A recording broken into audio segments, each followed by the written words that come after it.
Welcome to Super Chats. I'm Nick. I'm Cameron. I'm Carlos. And this week, Dokibird's Wrestle Tuber Championship has come to completion.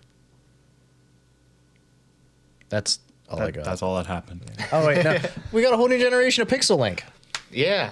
Yeah. A company that I literally never looked at all until I saw Cute Dino Girl, and then like, okay, I guess we're watching a whole gen this week.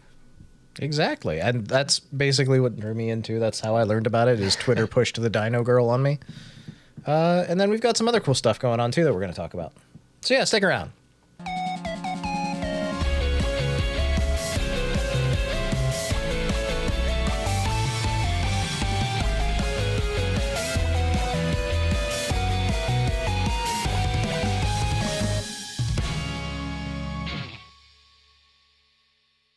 And then the intro plays. Yeah, they stuck around, Nick. Hi. Oh, okay. Hey. Hi. Hey. Hey.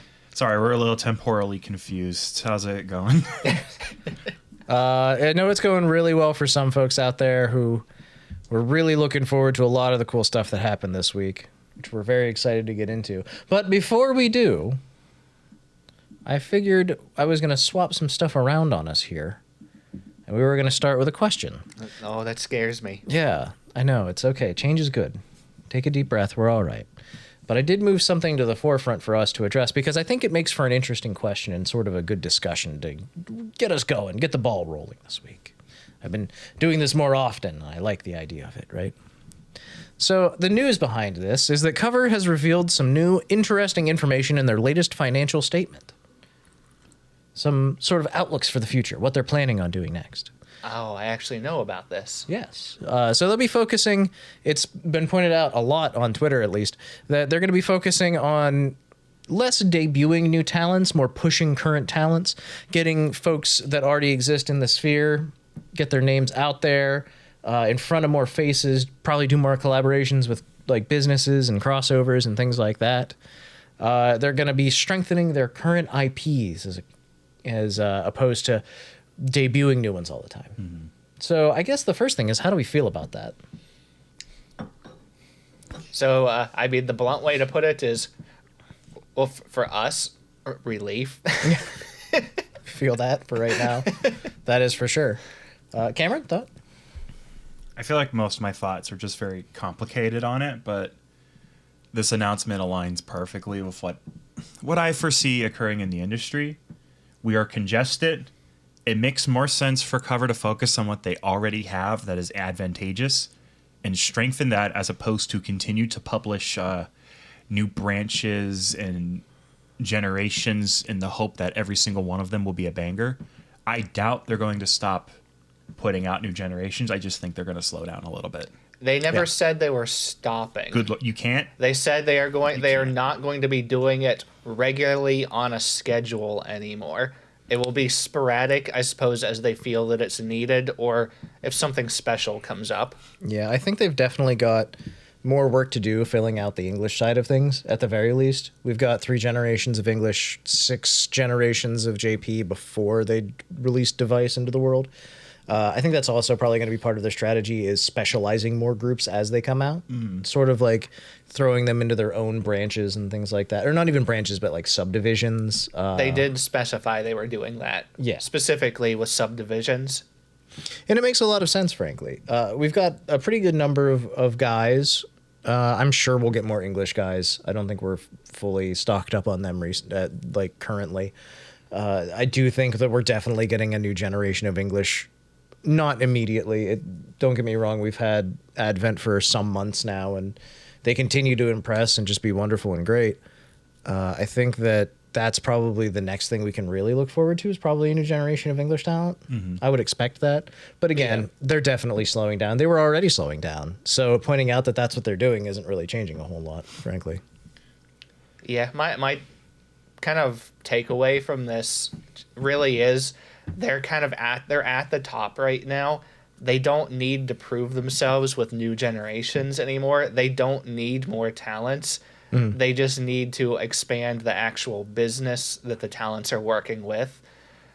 Smaller companies, yeah, they can still use more talents. Some of them can still use more talents. Yeah. Like what Idle Corp has been doing. trying to expand to like fill just more niches. And Idol Corp is sort of refocused into grabbing talents that already exist too, which I think is a really good move for them, frankly. Yeah. It's sort of there's less risk involved in a lot of ways in doing that because you know at least what you're getting more or less.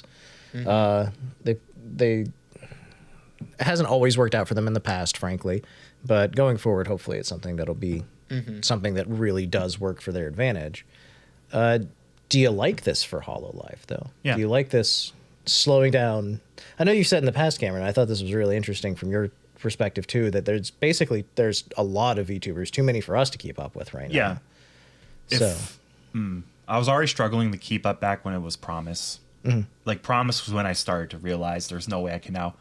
When it was just Myth, I could feasibly watch every single girl's stream for a little bit and have a crystal clear picture of what they've done. Starting with Promise, I would like wake up and realize I have no idea what Ame has done for 2 months. Yeah. Every generation that comes out is only going to make this issue even bigger. It makes sense to slow down and focus on what they have, especially when we consider that the industry is changing. The new weakness is actually introducing new branches. I think it's so like we see this with Idol. They're transitioning to hiring indies who already exist. This makes sense because the indie sphere is growing in strength, and that's talent that's proven. That's an audience that's already established. You don't have to rebuild. You can build goodwill with the indies as well. It's actually a really good point is when they're bringing outside people in, they're essentially just absorbing someone else's audience. Not just that, but their IP as well. Like they don't own the rights to the IP, but they also don't have to spend thousands of dollars having a VTuber model made. Yeah, and like doing and hoping it does well, and like hoping that something doesn't happen like with Nichi Sanji where you release a whole generation that is statistically a FUD. Just like it went nowhere, to be frank. Yeah. Not to be mean to them, because obviously they're great talents and I actually really like them. It's just the numbers never occurred, and Hololive probably looked at that and they want to make sure that doesn't happen. Even though they've yet to even get there, it makes more sense to slow down because our brains are only so big.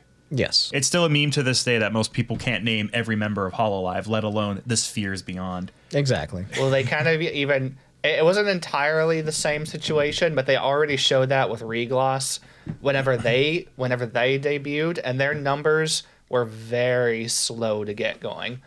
They've pretty much caught up at this point. Like they're doing fine. Yeah. They have great numbers, great viewership, and like their own fan bases, but they were by far slower than a lot of the previous ones. Yeah. And I think the other thing to think about when it comes to that is like Myth, everyone in Myth is over 1 million, some of them by several fold.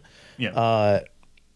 And there's not everybody in Promise is over 1 million. Most of them I think aren't. No, but all of them are like in the hundreds of thousands. 800 to 1 million. The number where I usually see the YouTuber I'm watching announcing they're going full time and they don't need to do anything else now. They can just YouTube forever. Yeah. And that's one of those things where it's like, I don't know, Myth caught that wave of like, it's the COVID era. Like this is the perfect time to debut a stay-at-home product, you know? And then, I don't know, Promise had some rough going from the word go, basically. But Advent, I think their biggest advantage they had was that Hololive stuck them in a room for 6 months and was like, become friends. Yeah.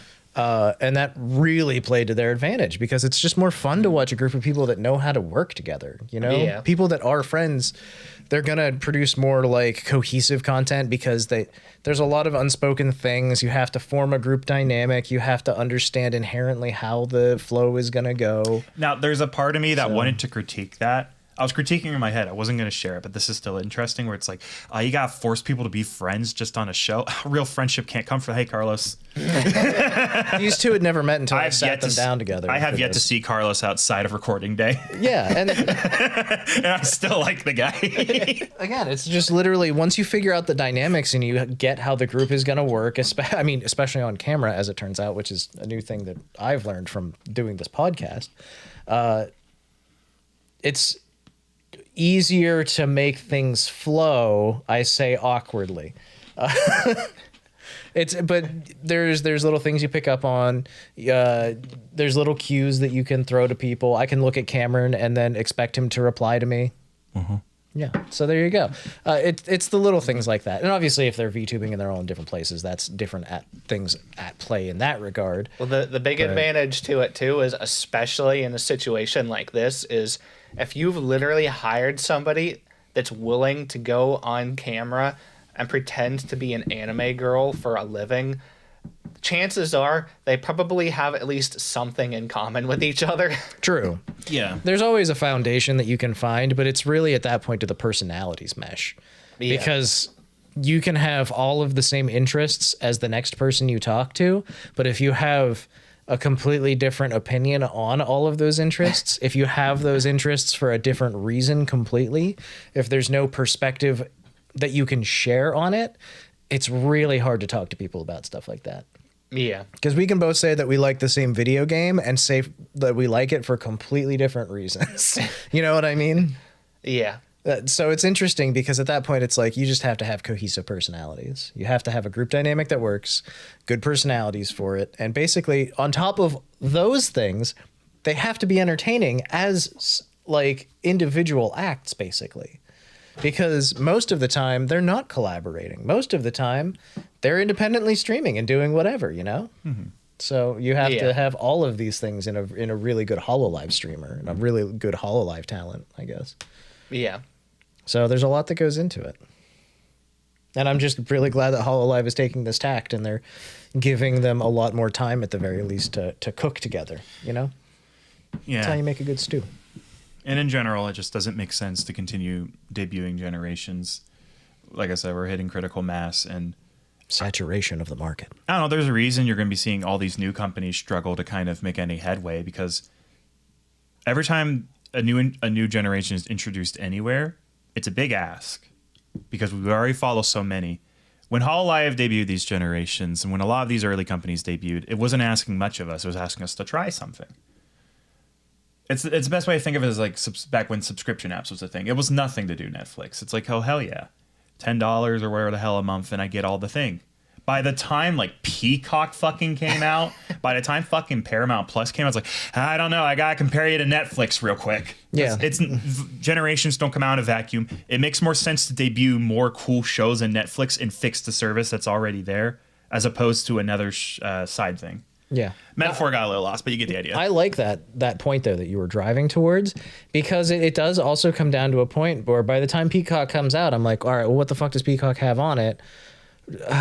Do I care? Mm-hmm. Like, am I willing to move away from the thing I already know that I like? Am I willing to dig into it enough to even find out if I like it, you know? Yeah, so it just makes more sense to reinforce what's already there. And Hololive is also in a unique position where, very unique compared to other companies, not to be mean to them, Hololive has already taken great advantage of their IP and fostered a community that heavily looks forward to it. You have fan efforts like HoloCure and all that other stuff that has already proven that people are willing to play Hololive games, and there is the capacity for them to be good and to appeal to non-normal Hololive fans. It makes more sense to keep taking advantage of this IP that has already become so synonymous with nerd culture that Korone can comfortably be a mascot for Sonic the Hedgehog and various other companies, and Madam Web comes to Hololive begging for help. Yeah. It makes more sense to keep bolstering that and push for more games and make sure Hollow Earth works, and let's make a Shiori movie. Let's get Marvel on it. I hope they get Scarlett Johansson. All right, so we need a 3-movie deal for Shiori, right? I would cringe out of my fucking seat if we need a 3-movie competing deal with Narissa so that when we get the eventual crossover, it's like an endgame situation. I'm cringing out of my fucking seat, but if at the end of Shiori 2, they reveal the credit for Shiori and Narissa into the whatever verse, I'd be like, okay, that's pretty hype. I can't wait to finally see the not lesbian romance blossom. This is just like Rune Factory. Whatever's going on between those two, it's fine. All right, well, this has been a fun little talk. I think this was pretty interesting. Any final points about Cover changing their strategy a little bit before we move on? I mean, I don't think they've even come close to capping what they can do with their existing IPs. Yeah. No, they've definitely got a lot more that they can push for.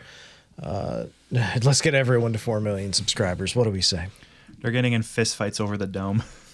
I mean, honestly, their Hololive is kind of just recently, in the last year or two, they've caught up to what Niji Sanji used to have.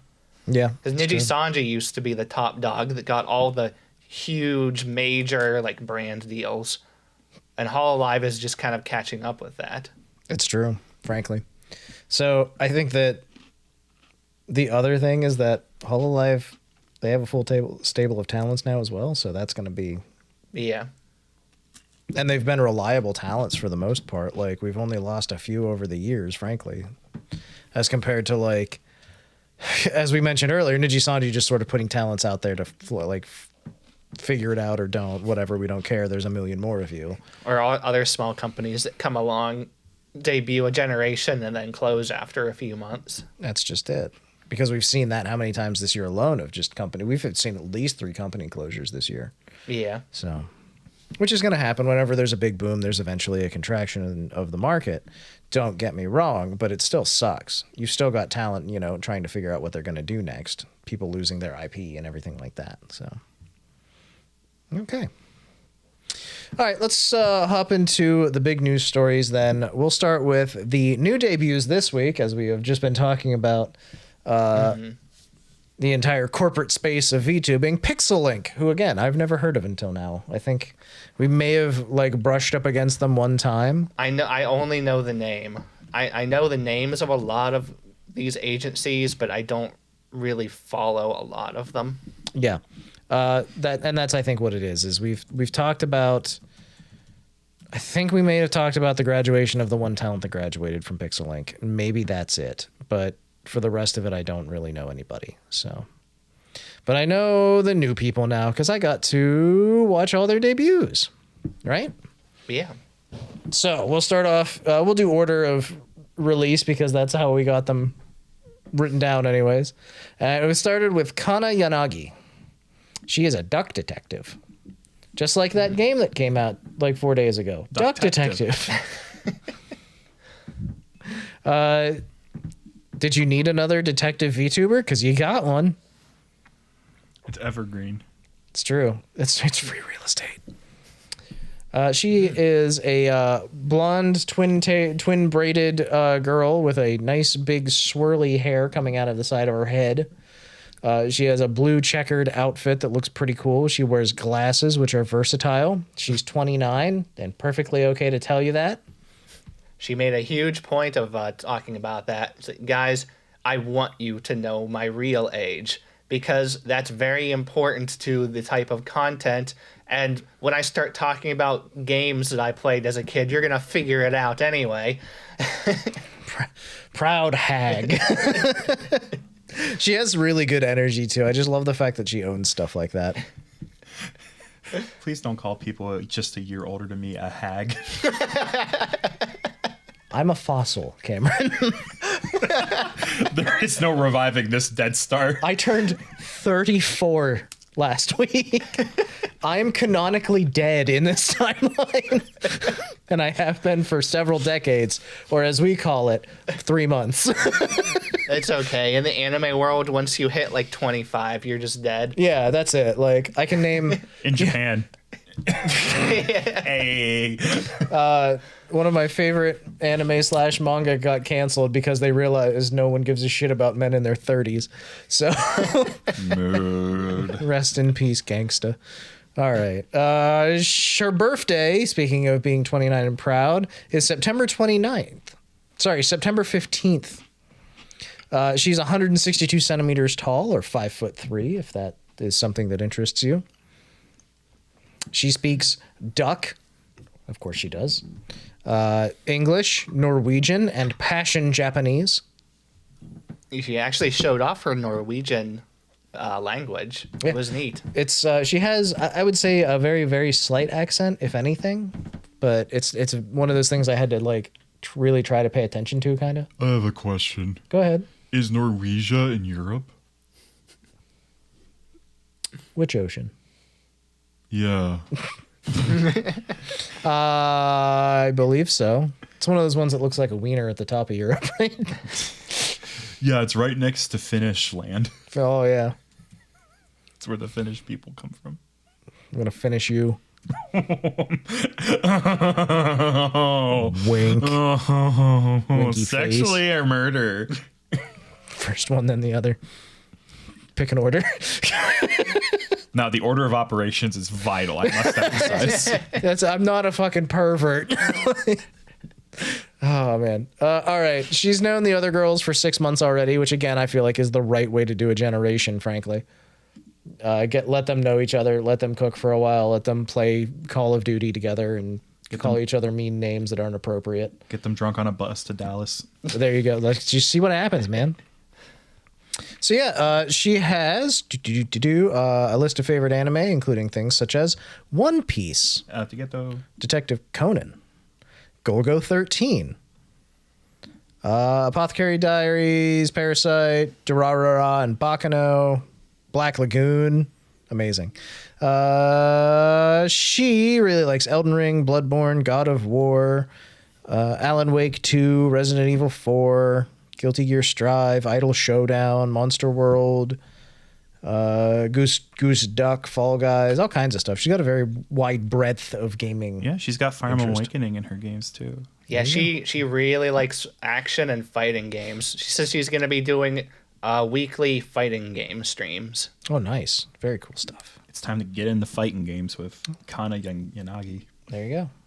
As far as other planned content, she's got gaming stuff like blind challenges, challenge playthroughs, collabs, tournaments, ASMR streams that she'd like to do 1 or 2 of weekly, comfy and cozy, with occasional hand cam. Ooh. She does have a 3DIO mic and a Rode NT5 matched pair. And then other streams include Zatsu and karaoke, and then hand cam things like blind box openings and building models and things like that. So she's got a really cool breadth of streaming that she's aiming towards to do as well. I'd be really interested in watching some of her model building streams. That's one of the streams before Killia went on break for a few weeks. She's back. Is she did a gunpla building, and I thought it was really fun to watch that. Although it was just a Zatsu, and then every half hour she'd clip a piece out. So not that I'm complaining. I thought it was great. That's how it was when I watched Miori build one before too. It was like move a little piece every few minutes and then just talk. Yeah, that's most of those, frankly. What else we got? She did a debut music video of Yona Yona Dance, a classic if I've ever heard it. So yeah, lots of cool stuff coming from her. I think she's got a really good personality as always. I think that she's got a lot of cool content on the way, frankly. That's really interesting and cool to look forward to. Yeah, I really like her design too. Yeah, it's a banger. It's just an all-timer. Any other thoughts on Kanna Yanagi? Okay, we'll move right on into Arisu Oshiro. She is the princess that ate an eldritch god, sort of. Or maybe she's an eldritch god that was forced into the body of a princess, or I don't know. It keeps happening. The lore was there. I got what I could out of it. It was eldritch god switched places with the princess. It is currently in her body, and the princess is like in a mirror or something. A Freaky Friday type scenario. Indeed, something like that. But with less of that one girl that was really popular in the 2000s. What was her name, Cameron? What was the actress in Freaky Friday? Oh, Lord, he has to Google it. He's not even a real Freaky Friday fan. Lindsay Lohan. There you go. That's her name. Leave a comment down below if you remember Lindsay Lohan. You're old like me. Back to Arisu. She's a princess character, but she's all black and pink and gothic. Pretty cool design, frankly. I really like it. Long hair with giant drills because, of course, she's a princess. That's what she's got. Yeah. She's tsundere AF. Hardcore. Yes. Everything out of her mouth was like that. Not another one. Yep. She's troping hard, boys. At this point in the notes, I said, oh no, her mic is cutting out because she had mic issues for her entire debut stream. If she got too loud, the mic just cut. It was honestly a little painful. Yeah, it was a rough start for her. She figured it out, I think, but it took her a little while to get there. She is of timeless age, and she was 144 centimeters or 4'9". A giant in the realm of VTubers nowadays. Her waifu is Tsubasa from Bakemonogatari. Is this a good pick, Carlos? I would say so. Solid pick, Cameron. Is that the girl glasses? Yeah. She Yeah. likes big fucking boobs. Who doesn't? Am I right? Because that's all I fucking remember from Bakemonogatari now. It's just, oh, Jesus Christ, that one. Something else that's interesting about her is the fact that she likes wrestling. Wrestling? She's a wrestling fan. She's big in WWE. The Big Show? The Big Show. Deadman. Sure. The Undertaker. You've lost me. The Stone Cold Steve Austin. No. No. Okay. Undertaker. Undertaker was my favorite as a kid. Yeah. He's the only one I know fucking anything about. He had a rival. Was Kane his brother or something? And then like Stone Cold Steve Austin was like really popular because I was watching during the Attitude Era. Subscribe number go down by 1. Keep going. We're cashing in those subscribers. This was during There are the points to era be spent. of transition from Buddy Love to Mankind, where he altered his persona significantly, and then he had Mr. Sacco, the sock that -1. he would like cram down people's throats as his finishing move. Wrestling. That's all. It's been a long time since I watched wrestling. The most I was ever into wrestling, and this is important I talk about this. Hi, Cameron Lore. When I was a kid, I used to go to a babysitter's home while my parents worked, and I met a friend. He was, I guess, the first friend I made. Even for a child, take no offense to this, he was very large, and he really liked wrestling. And his favorite thing was to, at times, wrestle with me. I did not fully consent to it. He would say the names of the moves, while being atop me. Chokeslam, the People's Elbow, The Rock. The Rock was Yeah, big. The Rock. That was my experience with wrestling. Was getting the shit kicked out of you. Yeah, then we played as WWE games, and they were pretty cool, but the music sweared, so I hated it.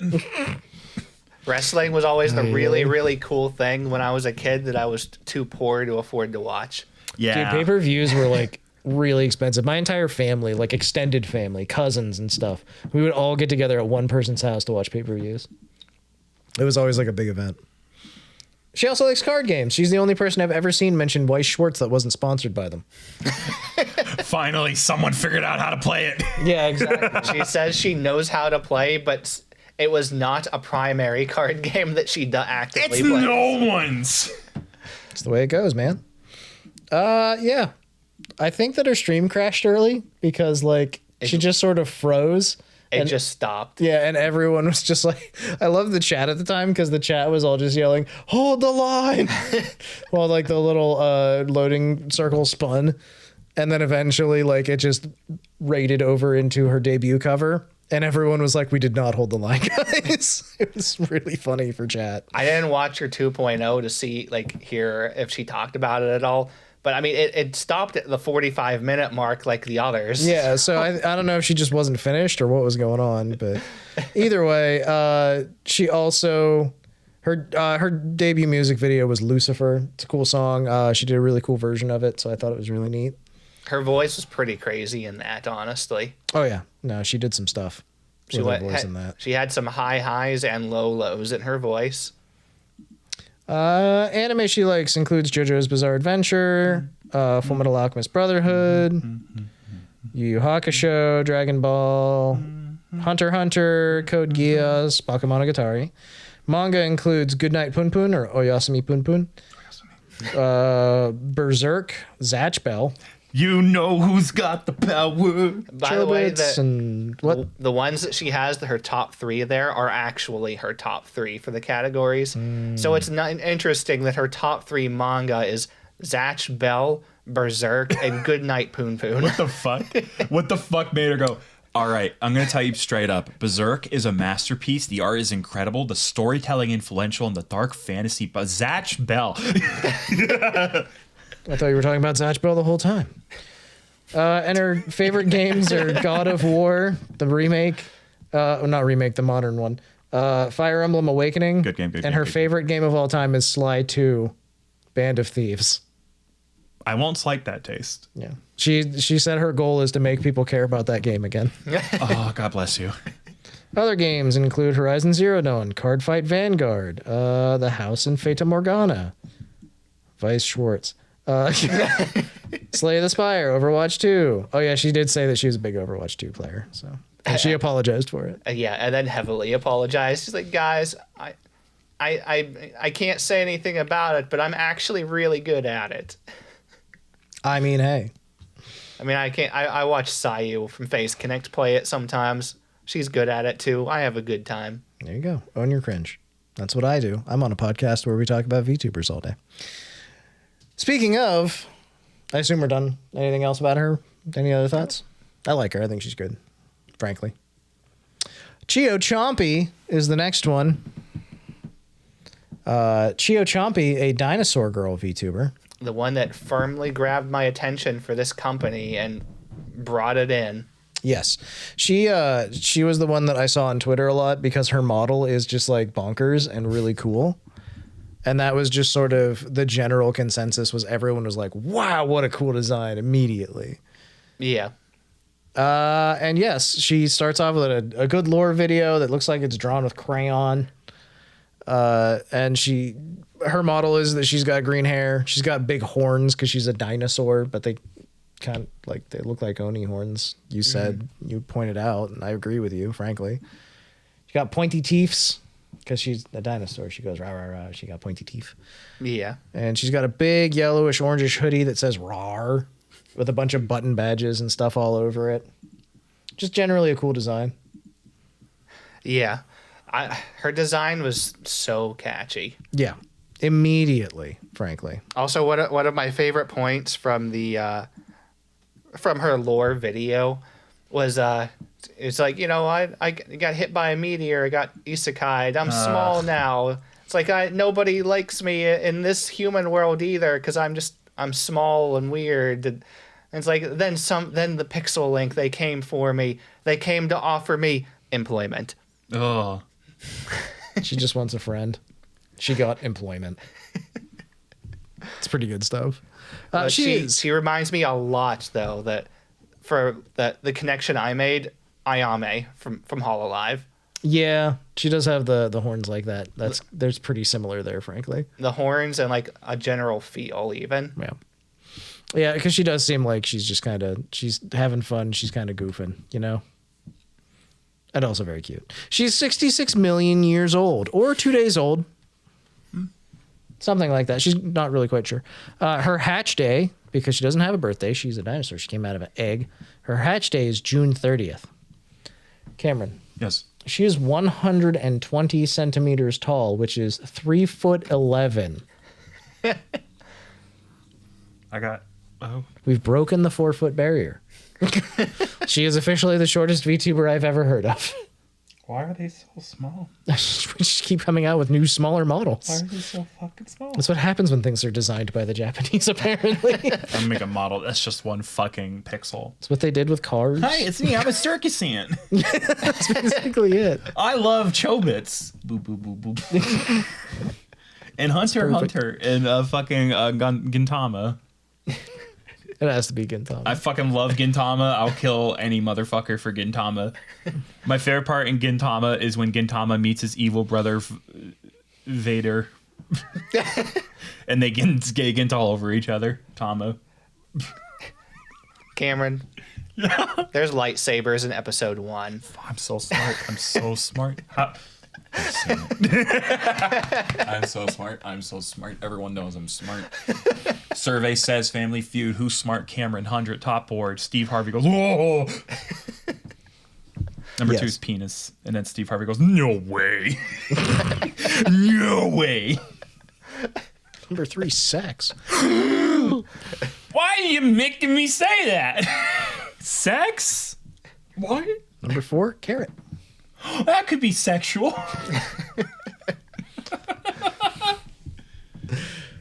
Back to Chio Chompi. Yeah. Yeah, she speaks English, Japanese, and dinosaur. Of course, she goes rah. Yeah, but which dialect? That's the real question. I do love the fact that she was roaring and it sounded like a rabbit or something. Pathetic. This is So sad, pathetic. sad little roars. A nothing creature. I do want to point out her fan name is Pog Chomps. I love that so fucking much. It's so good. Oh god, I love that so much. I also put in here that she exhibits ADHD symptoms. She admitted that. Yeah. She basically kept talking about how she has like really bad memory and she always gets distracted and people yell at her even in her own generation of talents because like something will happen on the screen and she's paying attention to that instead of listening to what they're saying. And my only response was she exhibits ADHD symptoms. I know how it feels. So, hey, I get it. She likes weird plushies, piano music, loaded fries, dangerous animals, swords, and staying home. Based, frankly. For video games, she really loves Twilight Princess, the Legend of Zelda game. She loves the Legend of Zelda Minish Cap, Pokemon Mystery Dungeon Explorers of Sky, specifically. She is very adamant about bringing attention to the Mystery Dungeon. I think she said it made her cry twice or something. Yeah. The first Mystery Dungeon made me fucking sob. I never quite beat the second one. That's what she was talking about, Explorers of Sky. It's a little pocket of 2 games, and the other's like, it's literally what happened to Paper Mario. Just two or 3 games of, whoa, this is amazing. I'm crying over a Mario game. What else you got? Fucking nothing. Here's some schlop. We tried, and then we quit. Star Fox Zero all the way down. Oh, man. Sorry, that one cut. She likes White Day and Subnautica. Of course, they're all good games. Spabotica. But what doesn't she like? The dark, heights, pajama pants. Because they like roll up when you get into bed. You have to fuss with them. They're pain. I don't disagree. She doesn't like being chased. No one does. She really doesn't like socializing. Same here. Classic VTuber symptoms. She has her debut music video, which is Kimamam na Tenshitachi. It's a catchy poppy song. Catchy poppy. Does she roar in it? Yes. She roars in it. Of course she does. She's a dinosaur. And she also has another music video, which she showed off during her debut stream that I really love. It murdered me. And I can't remember the guy's name that it's originally from. Tom Cardy. Tom Cardy, that's who it is. Have you checked your butthole? Yep. It's boy, if you like Tom Cardy, you've heard it already. But it's a really fun little version of it, I guess. Cute version of it. Came out of nowhere, too. She just started it. It was really good. So there you go. That's pretty much what we got from Chio Chompi. Any other thoughts on her? Cute. Very, very cute. Yep. I like her.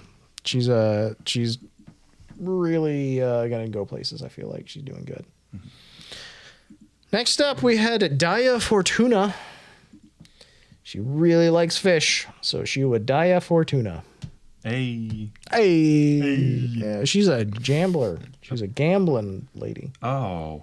The red-haired, mature gambler. Yes, she is. Yeah, she's got, what is it, like an eye patch with 7s on it or something? Is that what it is? She's got 7s in her eyes. That's what it is. She can have either hearts in her eyes or 7s. Oh, that's what it was. That's right. So she's the one I got to spend the least time watching, unfortunately. I like her. Her voice is really cool. I like her voice a lot. But I just didn't have, I ran out of time, unfortunately. But yeah, she's got a cool design. She has a fun lore video that's neat at the beginning of her debut as well, that goes over how she would there was a specific challenge and she never lost at gambling until she did lose at gambling and lost it all at once. Do you have the list of crimes she committed? I don't have it handy. Do you? Yeah. Tax evasion, identity theft, business fraud, running a red light, running a second red light, hoarding excess amounts of plastic baby heads, unlicensed aircraft piloting, causing the Wall Street crash of 1929, sinking the Titanic, parentheses, I was the iceberg, stealing a pack of gum. Based. 27 years. Jail.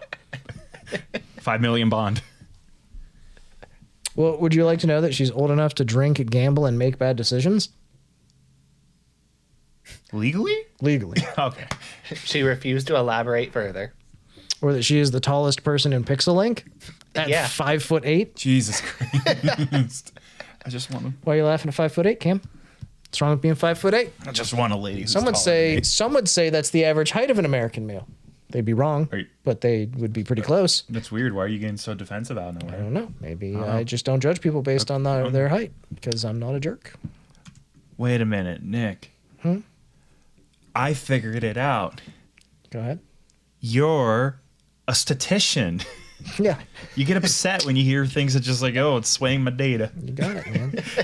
Yeah, let's get rid of the outlier. You caught me. I vanish. Whoa, not like that, statistician.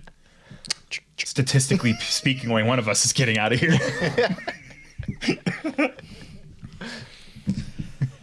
Interpolate these numbers. She's a human. Did you know that? Just a human. Regular old human lady. She likes chocolate, rosé, anime figures, bets, jazz, singing, roguelites, RPGs, management sims, and horror games. We've talked about the crimes. We talked about the crimes. I covered the crimes in depth. Her favorite anime is Death Parade, which is suitable for her design, frankly. Sort of adds up there. And she loves Valhalla, the bartending video game, which is suitable for her design. Especially because it looks like she's going to be doing some booze streams soon. Oh, I didn't actually look at future streams. 3D ASMR, welcome to the bar. Let's design drinks for Pixel Link. Cool. Oh, she's already played Balatro for 4.5 hours. That's the only amount of time you can play Balatro. You got to start somewhere.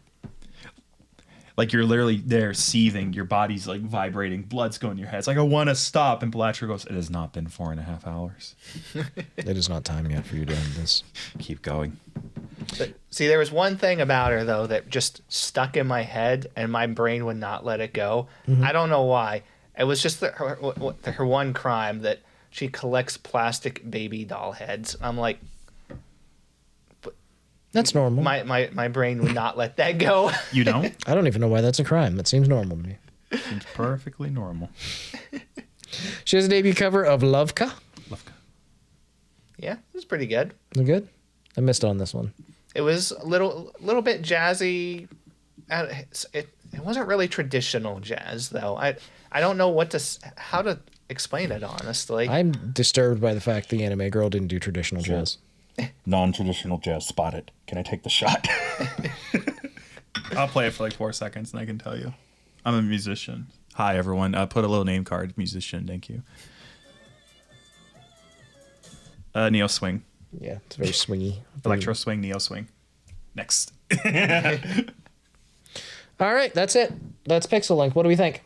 Well, Pixel Link Gen 2 is what it actually is. But if they had one more girl, it would have been a 10 out of 10. But unfortunately, it's a 1 out of 10. Yeah, unfortunate. Yeah, we just got to sweep the whole generation. Listen, I like quality, but quantity is like the first thing. If you don't clear that hurdle, the logic in my program stops looking. That's fair. It's got to be that many girls. I like them, honestly. I don't think there's a bad one in the group. I think they're all freaking really good, honestly. Yeah, they're all very solid, with Chio being just the standout for me personally, just from like initial looks. But I'd have to actually watch them longer and to see what they're like beyond that. Yeah, it's fair. They've all got different vibes, but they're all really good in their vibes. You know what I mean? Like they fit their niche as well, frankly. Yeah, because you never know, because like Idol Corp's newest gen that they came out with, like I remember when we talked about them, and Tonya was the one that was like, okay, you're cute, but I don't really know if I have a lot of interest in you. And I've seen like one stream of hers since, and she's jumped way up for me. Mm-hmm. Which I think we're going to talk about that here in a little bit, right? We'll talk about that later. Oh, yeah. So, I think that, honestly, I don't want to pick one. I think they're all just fantastic across the board. Chio obviously had such a really good start because, like, people were just talking about her design online and stuff. Like, there was talk about her. So, she's got a really strong launch. Honestly, I think Kanna is up there for me. Yeah. Kanna Yanagi. I really like a lot of what she was putting down. Just like in general. She had a really good vibe to her, so... Cameron did not watch. I did not. Leave me alone. You got any impressions off of these girls that you want to share, though? I'd really have to see their actual content and see what it's like when they're doing stuff. Mm-hmm. Maybe it's because I've been doing this show, but I'm getting really numb to debuts. We've had so many this year, frankly. Yeah, so it's like I kind of feel like I'm at the point where like my reaction to talking about a debut can't be, oh, heck yeah, they look amazing. I'm sure they're great. I can't wait to watch them, because so far I haven't really been doing that. It's fair enough. It's pretty rare for me to stick with again, them. we're sort of at capacity almost. Like, Yeah, and we're the guys who go the extra mile to like really check out every debut. I think we've seen more debuts than the average fan. I would say certainly, yeah. I mean, you always reach that point because, like, I know we haven't even covered 3D showcases in a few weeks now. I don't even know if they've been having them because I just haven't even been looking I haven't seen for them. any, so They probably outside of had like them. birthday streams, it's like, Yeah. What do you think? What do you think Advent's working on right now? They're hanging out in Japan right now. But what do you think they're working on? Do you think there's a reason? Yeah, they're going to definitely be either working on 3D stuff already or putting together some more songs. Yeah, I agree. Hanging out together in Japan. Yeah, that means something. Yeah, it means they're fucking working on something. And something is about to happen. Yeah, that's all. I just wanted to point that out there. No matter how much they try and hide it, if they're in Japan together, it's for a reason. Hey guys, we're finally, now that we're all in Japan, we're pleased to announce Fuumoka only counting us one slot. Here's the 5th member of Advent. It's Omega. Remember Omega, guys? No, don't bring Omega back! Omega, get back in the closet! You had your chance, Omega. You did. Project Hope became Project Hopeless real quick. You had your fucking chance. You never did anything. You let me down, Omega. Not true. Omega tweeted like 3 times. Omega, why? You're so chuny. I forgot that you were very upset when it came to Omega. Show's hypest design. B's weird and ambiguous. Never elaborates ever. Simply stops posting. Goes away. Comes back after several months. Posts one time on Twitter. This leaves is like, again. it's equivalent to if, I'm using Nick terms, if in Destiny the Traveler was only in the trailers. And you boot Destiny, it's like, okay, what's the orb though? What's going on? Why is he the key design? Why? Why is it in all the marketing? I don't get it. Shut the fuck up, Cade. Where's the fucking I'm good They at keep this. talking about the Great Machine, and I don't know what they mean. Oh my goodness. Hey, Carlos. Yeah. Jinx, you You owe want me me a to Coke. go? Oh, fuck you. Double jinx. Now you owe me a rum and Coke. Amazon.com. Coca-Cola. Do you like wrestling? We talked about wrestling a little while ago. You like wrestling? Yeah, I like it a little bit. I like it. What about Wrestle Tubers? Oh, that seems like a bridge too far. Because Dokibird. What are we doing? I'm buying you a fucking Coke. Shut up. Oh, fuck you. Please don't. I don't drink soda that often. I try to Okay. avoid Ooh, it. that's a lot. Anyway, Dokibird's Wrestle Tuber 2024 has come to a conclusion. Well, it started and ended, actually, since the last time we've talked. Yeah. It was a 2-day event. Lots of matches, lots of good stuff happening. Literally the only VTuber content I saw. I didn't see fucking all of it. I really wanted to. The bits I saw is like god tier VTuber content. YouTuber content. Fuck you. VTubers are YouTubers. I'm saying it now. I'm saying it now. I watched about half of it because it was 10 hours long. I watched about 3/4 of it. I don't know whose fight I saw. It was Octavio and Gerard on the mic when I watched it. They're emceeing, and it was so fucking funny. So that was probably day 1, but in the evening because Doki and special guest Mint Phantom. I've seen some of their back and forth. Holy shit! It was magical. It Oh, was straight Lord. up Ranson. It was magical. Ranson's been blowing up the Discord talking about it, and I don't blame him a bit because it was something else. It was so good. So yeah, it starts off. It didn't start off with Doki just like introducing Mint, but it was very early on. Mint crashed the event, killed all the security guards, and then decided to help cast it. She was. It was just so good to hear these voices in the same place. Basically, it was something just phenomenal. Juno was doing interviews the whole time, which was really good. What else did we have going on? I don't know. That was pretty much the main cast. We had some different folks doing the announcements. The whole like, this bout is scheduled for one fall. You know, the traditional And announcer stuff. Octavio and Gerard took over like halfway through day 1. Yeah. I don't know. I didn't get to see any of day 2, but for day one, they took over halfway to give Mint and Doki a break, even Yes. though Doki didn't really have a break because she kept going back there. Like, it kept switching to new scenes, and Doki was there, and the other two weren't because she forgot to move them into place and stuff. And so it happened like 2 or 3 times in a row, and every time Doki was just like, "Oh, I'm back, cool." You know why that happened though? Why is that? Because the entire event was being controlled by her personally through her OBS. Yeah, that sounds right. It was also great because Mint was supposed to have a really cool entrance where she just like slid in off the side of the screen, but whenever like she went to do it, she like ended up sliding halfway over top of Dokibird, and like it was this dumb mode stuff that was so good. Yeah. Mint said in a later stream afterwards that she was just like, I get so much dumber when I'm hanging out with her. And I've said this for years with one of my friend groups, where I started calling it the inverse intelligence quotient of friendship, where the more friends you get that like share the same brain cell in a room, the dumber everyone gets, because everybody has to take turns with the brain cell.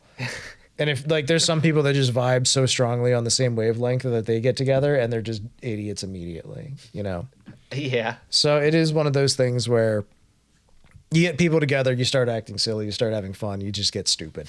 These two are idiots from start to finish. It was so good to watch, dude. It was so much fun. So yes, the casting was fantastic. They were just making up like attack names and stuff left and right. Just so good. But yes, if you don't know what this tournament is, everybody that was invited made a character, and then each character was controlled by a CPU. They just threw them in the ring, and the winner wins. They made a bracket, and they let it go. And the people that were invited were there they weren't actually playing. It was CPU. But the people that were invited were mostly all there personally. If they could be. If they could be there for commentary and trash talking. Of course, because that's what you got to have. I felt like Hawkeye took it a little too far at one point where he threatened to beat up Fillion. But aside from that, it was really good. I believe Haka was like, "I'm going to beat your fucking ass." And Fillion was like, "All right, well, we're just going to start." Because Fillion was having fun with it, and Haka was like over the top energy, and Fillion was like, "All right, then." It was just this weird moment. But that was one of those like little awkward points. But aside from that, it was fantastic. Everybody had a lot of really good energy coming into it. Fillion ended up casting at one point too. I don't remember who was with her, if it was Kai or it was somebody else.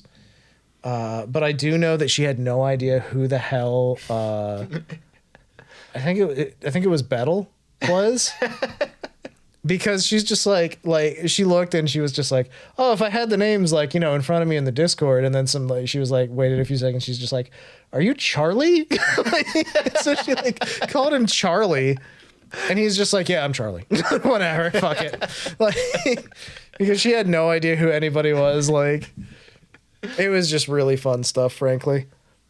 So there was 100 little moments of just like ridiculously funny shit. And like I said, I mostly watched day one. I caught the end of day two as I could. Yeah. But for the most part, it went fairly smoothly. The matches were like run pretty well. Every once in a while, you'd get like a match that was over in like 4 seconds. Yeah. But for the most part, some of them went on and on. It was just people just beating the tar out of each other for like ever. And then I think it was on day two where we had a few like show off matches. I don't remember exactly what they're called. Exhibition matches. That's it. So we had a tag match, which I missed, unfortunately. And then we had an exhibition match between Min Phantom and additional special guest star Matara Khan. So we just had everybody just like, they're all here. Oh my God.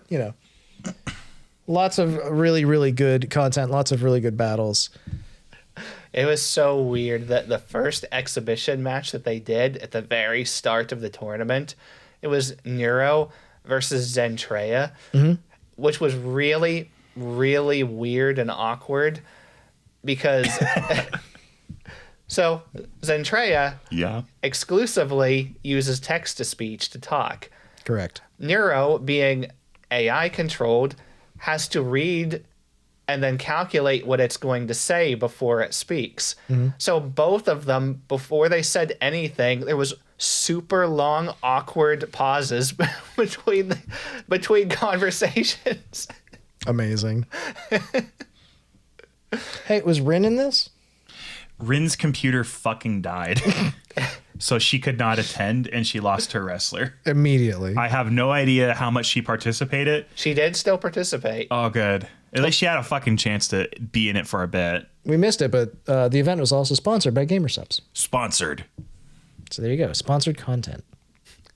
Yes, I did get to see her wrestler though. The green John YouTuber. John YouTuber. Yeah. The green screen man. I fucking love John VTuber so much. Listen, I fucking watched her make John VTuber. She was the one I was rooting for, and her fucking hard drive exploded. There you go. Sometimes life do be like that. Right out the gate. We also had a really fun match between Nana and Gerard T. Rexford. That was the favorite one for me. That did not go well for Gerard. It went very badly for. He got his ass beat in every way imaginable. Yes. They get into the call together. He's like, I can't believe that this happened. It's literally the meteorite VTuber versus the dinosaur VTuber. And it played out exactly how you would expect from that. As soon as it starts up, and she's like, all right, Pregford. It's like, okay, bringing those memes up now, huh? And he's like, and then they continued talking a little bit. And he's like, by the way, she made a diss track for me just for this match. He's like, he just lost immediately from that. Like he's up against the meteorite that made a diss track for him. Yeah, it was very much it was a very stilted matchup, I'll be honest. And then the wrestling match started and he got absolutely destroyed. So we haven't said anything about it, I guess, but the winner of the entire tournament for a moment was Gavis Bettel of Holostars EN. Yeah. And he shocked everyone. The first fight that he had was against Bettel 2. It was Gavis Vettel versus Bettel.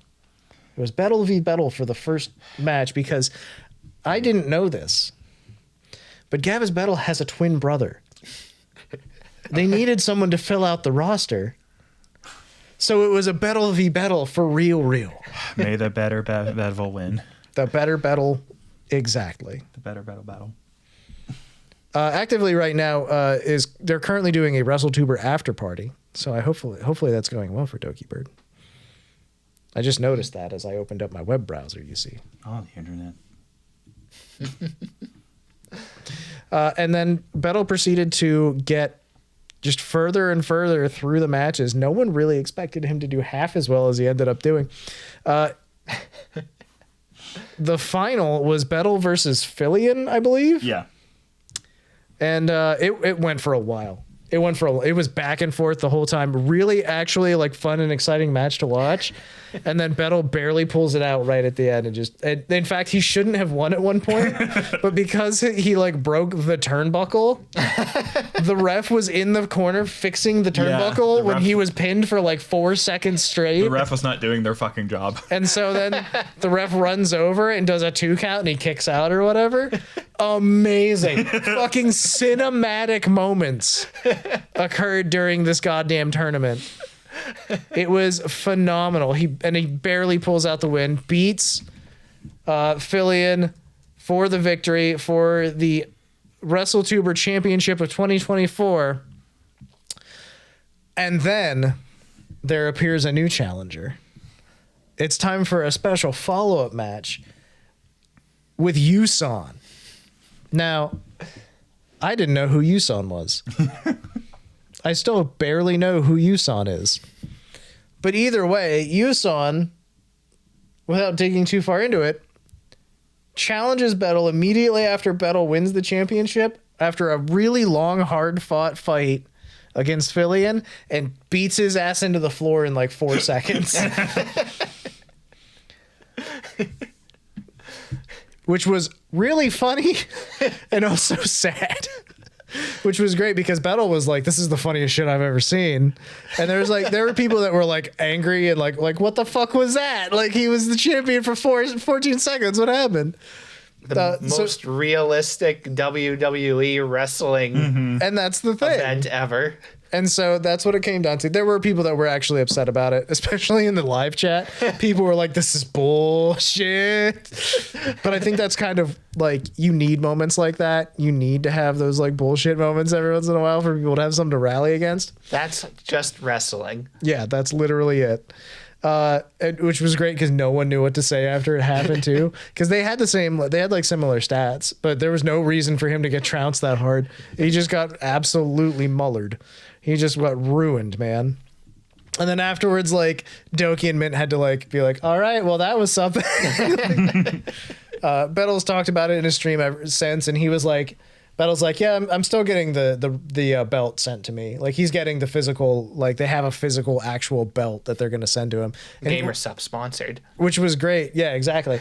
Which was great because he was like, I didn't even know we won anything. I didn't know there was something we could win. He was like, I got the belt and I didn't know I was getting anything. It's like, I'm just a Holostar that saw wrestling and I beamed in on it. There you go. He was just like, yeah, me and the boys just joined because we thought it'd be sick. We didn't realize we could win something. So, I think at the end of the day, just like what a fantastic event. It definitely it wrapped up the VTuber world pretty strongly in its pool. There was a lot of good stuff going on, and just in general, just like what an event. So good. Good job, Dokibird. You did great.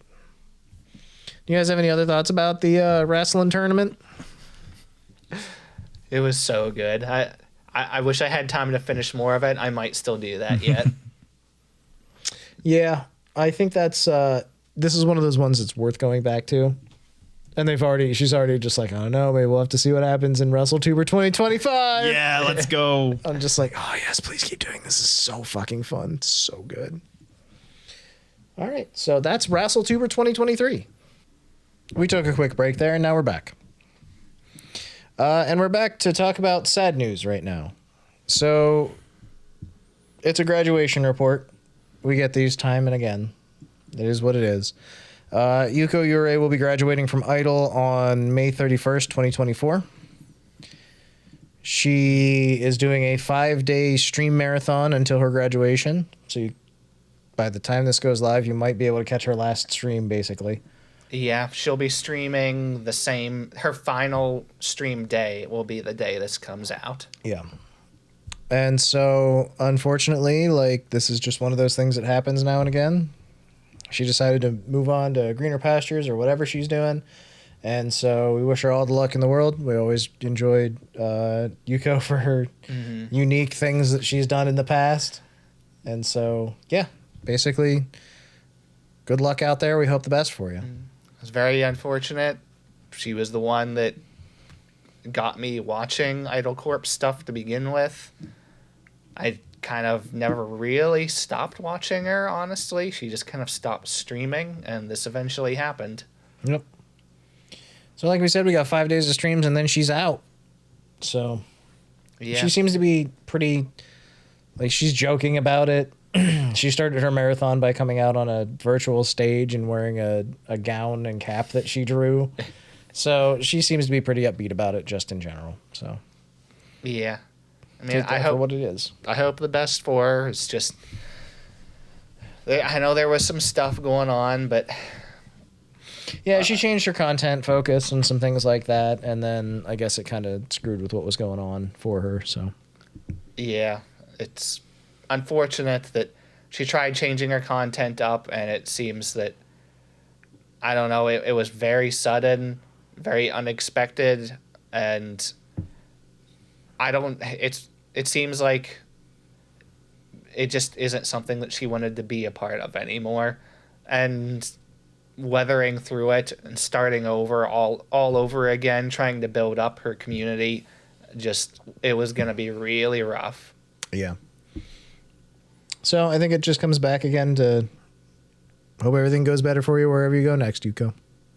There you go. Cameron, anything? Don't really have any experience with her, so best of luck. There you go.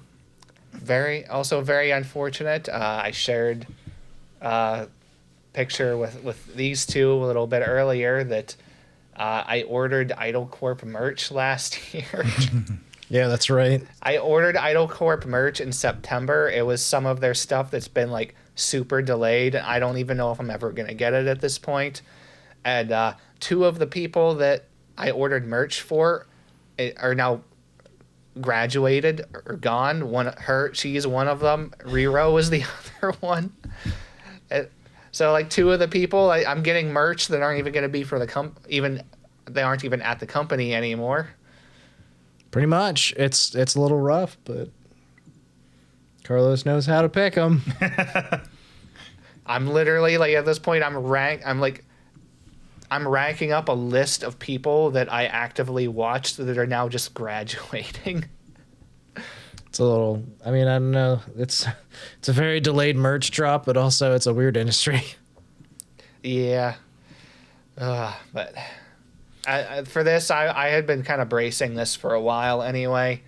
Felt it coming down the pipes, basically. Yeah, I haven't said anything about it because honestly, most of the people that have been talking about it have been really not nice about it, honestly.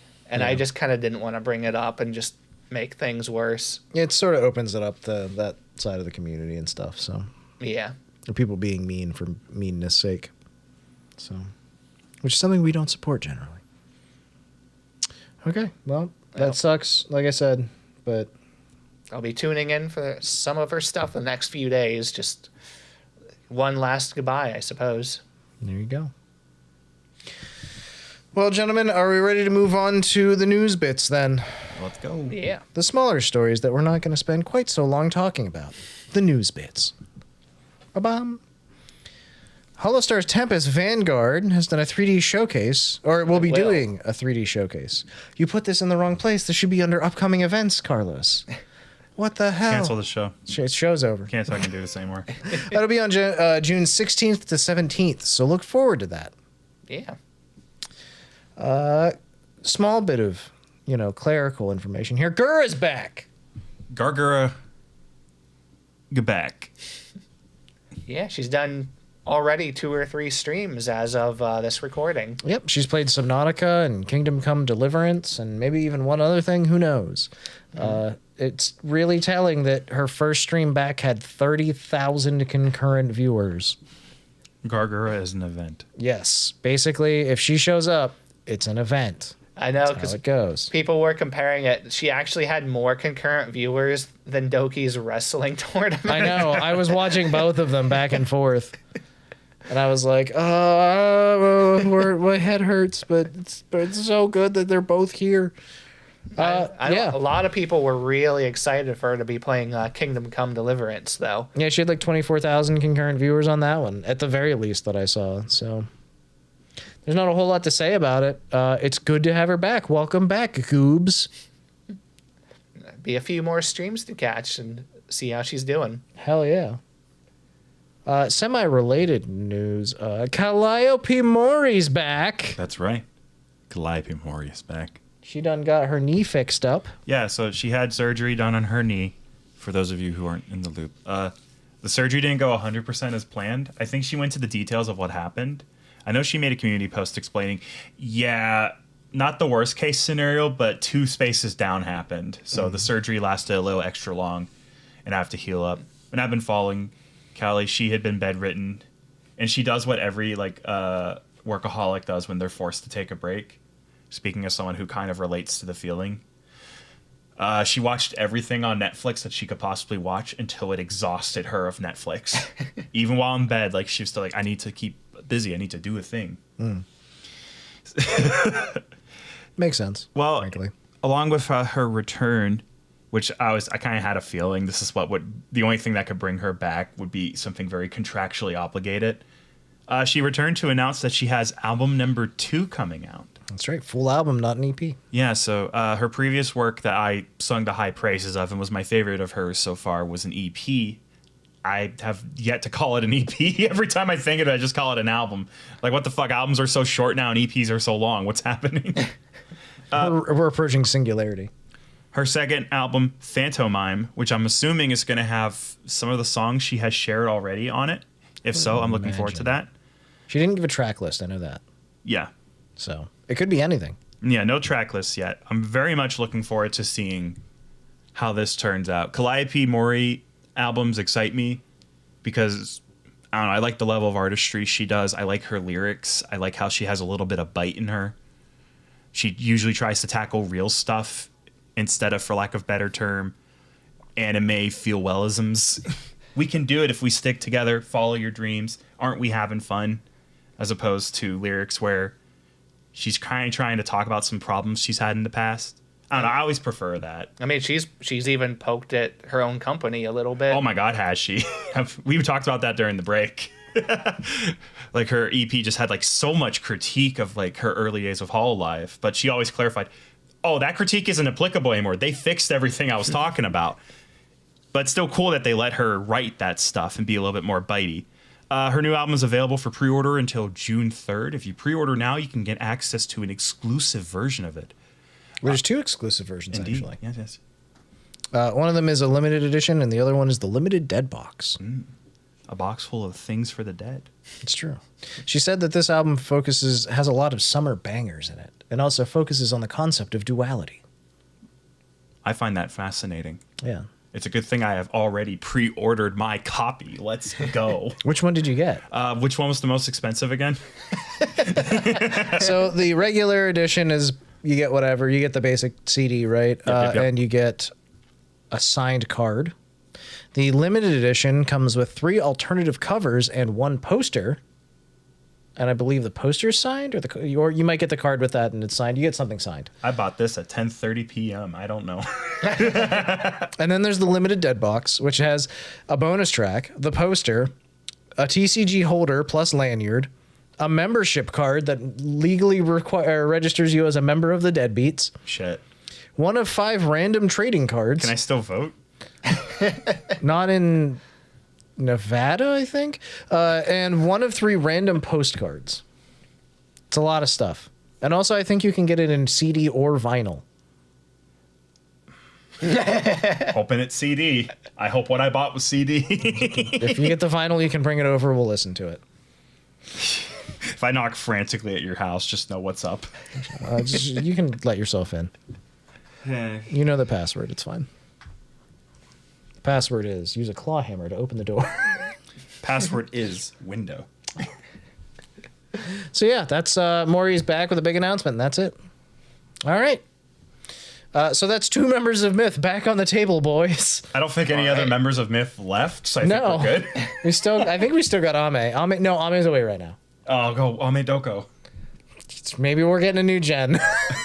She's away right now. Did she just come back? No, I think maybe she might be away right now. I thought don't she remember. just. We're I know fact-checking. Ina's still around because I've caught Ina a few times recently, and I know that Kiara is still around because that's my bitch right there. She played Ultra Kill 2 weeks ago, and also Buckshot Roulette. Yeah. Ame Doko. She's Ame still Doko. in and out. Yeah, because she's still getting her shit set up, I think. I think that's the situation, is she could sneak these low requirement games. Fair enough. You got to build an entire building or whatever the hell she's doing. Next up, Ollie's 3.0 is here. Yeah, Ame's 3.0. Ollie's 3.0. Yes, the most important things to take away from this are that she can puff her cheeks out, which is Cute. pretty cute. So fucking cute. And she can also make heart eyes and stick out her tongue. I saw some of this. Like what them Auhagao arts are. Oh my god, the Ahago. She did it so much chat told her to stop. She can do an Asiago. She would be someone that would do it so much that chat would be like, okay, it's uncomfortable now. Please stop. That's basically what happened. They were like, all right, we got it. Please end this. Okay. So did you see it? Did you like it? I like it. I like Ollie. She's a good egg. Yeah, I saw just a little bit of it. No, I didn't get to watch like too much of it. No, it was good stuff though. Frankly, that's basically what I got to. So congratulations, Ollie. We hope you enjoy your 3.0 model. The art upgrade is really nice. She can do stuff with her hands. She's a hyper enough of a person that she could make great use of a 3D model. Or that 3.0 model. 3.0 model. Yeah. I know what you're getting at. All right. More unfortunate news here. Voice Ore is shutting down. Voice Ore was a Japanese VTuber group that focused on voice acting and getting their talents voice acting roles. It's officially shutting down at the end of June, on June 30th. This one was brought to our attention and most people's attention, frankly, as far as I know, when what's her name? Mikaneko joined. Yeah. And then Amatsuka Uto, like, ungraduated herself and joined as well at one point. So yeah. Basically, so there's a little confusion here with the announcement they put out. They said that all the talents that were like originated under Voice Ore will be graduating, but they'll keep their IP. So I don't know if they're done or if they get to keep their IP and go independent if they want. I don't know what's going on with it. I assume they'll be able to keep their stuff unless it's some difference in contracts between them where some... I don't see why some would be able to keep it and some wouldn't. I know that Uto and Mikaneko get to keep their IP and they can keep going on because they joined after they already existed. Yeah. So that part they were pretty clear about. The other part they're kind of like, don't really know if they're done or if they're just leaving the company and the company's going under. I mean, honestly, it's entirely possible that without the company, some of them might just not want to continue anyway. That usually happens whenever places fold like this, frankly. So, very unfortunate, because that was, like, I can't really say that they were going to be some big, huge, important, groundbreaking company, but they were at least unique. Yeah. They had their own thing to focus on. Yeah, they had a focus that they wanted to do that was actually something industry breaking. Yeah. So I mean, like I said, it was a Japanese company. It's hard to get information about it right now. Anyways, it just sucks for the people involved. So I hope everybody lands on their feet is the best I can say at this point, because not a whole lot else to say, frankly. I mean, with them being such a new company anyway, they probably didn't. They've been open for 4 years. That's in VTubing terms. That's pretty long. In VTubing terms, that's a pretty long time. Like, I'm just saying. But I didn't know how old I didn't realize they were 4 years into their business model either. Like, yeah, I didn't either, honestly. And I guess I don't really know much about them, just as a company. But I can't imagine that they really had that much to lose by shutting down. I would imagine not, because again, the only time we ever really heard about him in the Western sphere was Mikaneko joining. So yeah, past that, and then again Uto joining, because Uto was pretty famous. Yeah, that's Ame's sister. Damn it. So they had some success getting into anime. Yeah, they eventually did, but it was only like one anime I ever heard about where it mattered, and it was one that was not very popular. As far as I know, like, I don't even know if they'd ever made it like to streaming services that we have access to. I don't know. So I don't know. It's a weird one, but like I said, I hope everybody lands on their feet. Any other thoughts on it? No, that's about it. We talked about them and I never heard anything about them again. Yep. They had one show, like I said. One show that we're aware of. And I'm pretty sure it was like a booby show. You know, I feel like before you start a company about getting people voice roles, you should be ready to get people voice roles.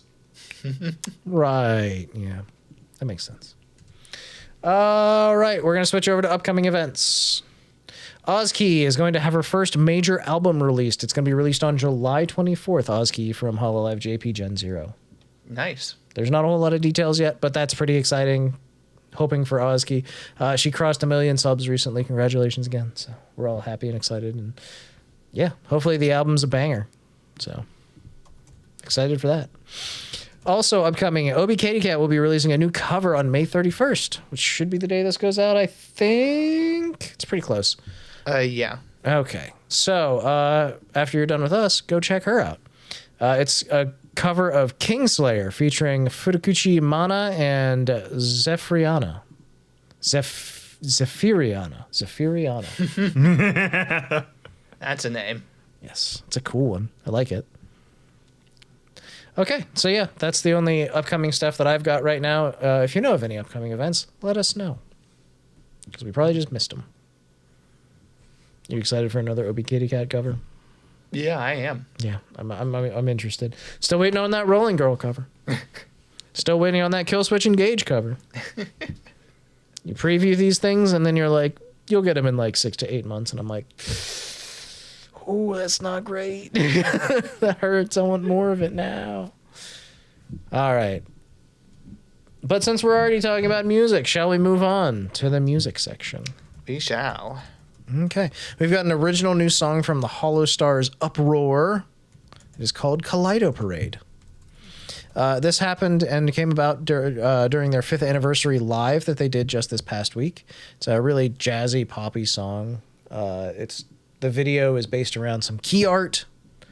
It looks pretty good. It sounds pretty cool. It's very male idol stuff. It doesn't do a lot for me. I'll be honest and real with you. Let me see if it does anything for me. Oh, absolutely nothing. Yeah. I'm happy. We're getting meaner. Every episode, we're going to hate it more. No, I'm just saying. I hate music. This was not designed to appeal to me, and also it's not one of those ones out of left field that also applies to, appeals to me anyways. Hyodoshi how? That's okay. A lot of the Stars stuff I do greatly enjoy. Oh yeah. They do a lot of really cool stuff. But I mean, this is all the JP members as well, so it's like I'm just like, yeah, winning son. Shrugs shoulders. I don't know. I sit in the cafe. There's a boy across the table from me. He's from Holostars Uproar. He starts talking. I go, oh fuck. Oh shit. Hello, Robberoo from Holostars. Do you like toast? Awesome. I also like toast. Don't say shit to me. I ain't got shit to say to you now. You walk away. I cannot speak your language. Oh. Hi, Tomo. No, stop, please. Please. Just. Come on, Daisuke boys love.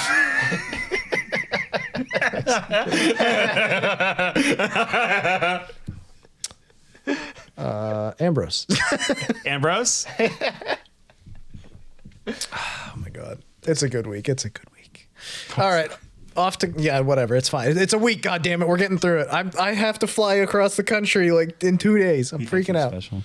I am special, bitch. You are my special. Boo doo woo woo woo. Boo doo ba doo doo woo woo. It's onomatopoeia, you uncultured fuck. Gonna take an onomatopoeia on your head. How about that? What now? You ready to talk about covers from Cover Corp? It's a funny. Yeah, it's Ririka and Raden of Hololive Device got together and put out a cover of RoboKiss, originally by W. I'm sorry. What's the difference between a JPEG video and a PNG video? Oh my God, I did say JPEG, didn't I?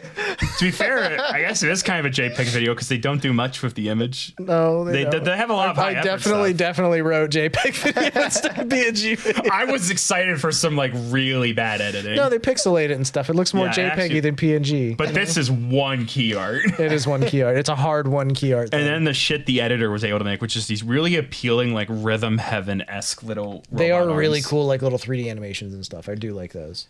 Also, this isn't even key art. This is just two PNGs together. The background changes and everything. I'm telling you. Cool song though. It's an idol J-pop song. If you hear it, you can immediately be like, oh, that's a J-pop song. That's definitely something an idol sang. So cool stuff. If that's what you're into, go for it.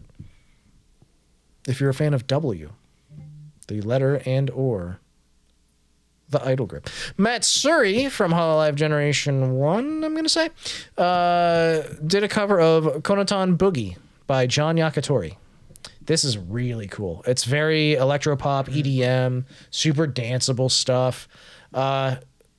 Would make a perfect rhythm game song, Carlos says. Yeah, I listen to this and I'm like, man, this is the exact kind of song that I would play 1,000,000 times in a rhythm game. Yeah, this feels like it feels and looks like Rhythm Heaven again. It's very much in that sort of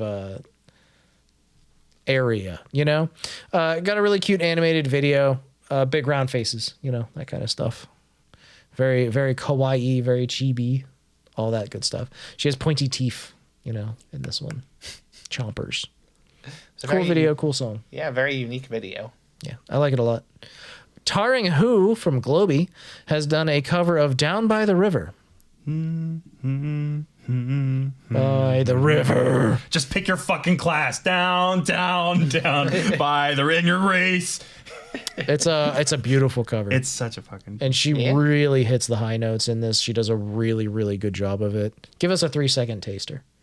Oh, sure. Hereabouts. Yeah, hereabouts. Told you. That's good. Thank you, by the way, producer of the podcast, Cameron. Hey guys, I know you don't hear from me often, but yeah, I work behind the scenes. I'm the brains of the podcast. Oh, that's why we're fucked.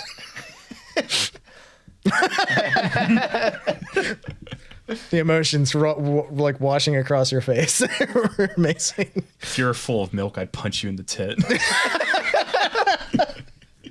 I do not know. Are you trying to get the milk? Are you trying to waste the milk? But my children, They will starve. they need that. Don't start shit if you got nourishment to provide. Oh my god. Anyway, the video is a key art style. So really cute, like crayon style drawing. Really nice. It's a Globy Generation 1. It has my boy Ibuki Bjorn in it, which I'm glad it does. Shout out to Ibuki. All right. So that was Tarring Who's cover of Down by the River. Really, really good stuff. Phase Invaders, the whole group of them from Phase Connect, have a cover of Party by, and I'm going to try real hard on this one, Ryokuo Dishkai. Sure. Sounds good. Yep, Ryokusho Shoku Shikai. That one.